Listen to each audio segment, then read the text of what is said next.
So there's a lot in that question, right? And so let's kind of break it down. So the first thing is let's talk about athlete's foot. And there's actually good medicine that you can buy for athlete's foot that you can get over the counter. And it's an antifungal cream, and you put it between your toes, and you can ask your pharmacist about it. And if that doesn't respond to that, talk to your doctor, and they'll get something for you. You talk about walking in the water in the beach, and that's because that's salt water. That's what helps kill the fungus. Well, you can do that at home. You can buy some Epsom salts and put it in water and soak your feet in it, and that will help you. Also bring up the issue of flesh-eating bacteria. That's a concern we have in Galveston. In a couple years, we had more cases here than we'd had in years because it was a really hot summer and the water was very warm and the bacteria was replicating and people were getting infected. And so we had to warn people to be very careful about both going in the water with cuts on their feet and also eating raw shellfish that's caught in the bay and in the Gulf.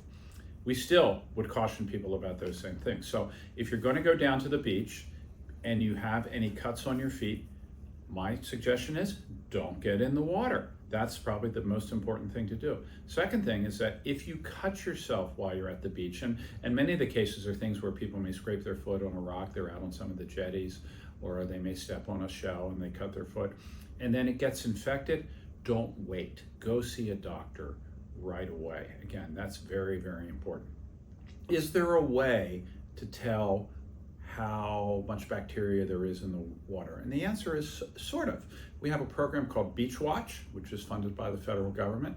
And every week we have technicians out sampling the water and looking for a bacteria called Enterococcus. Now, Enterococcus is not the same bacteria that causes flesh-eating bacteria. That's caused by another bacteria called Vibrio vulnificus.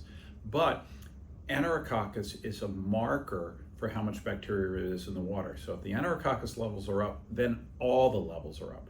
And you can go and look at a map and it'll tell you where the levels are high. And if you do that, you'll find that on any given day, there may be a spot on all the 20 miles in Galveston where the levels are high. So what do? You go to a different beach. You just go down the beach a little bit to a place where the levels aren't high. And that's the whole point of having this system, so that you can keep an eye on things and help avoid getting sick.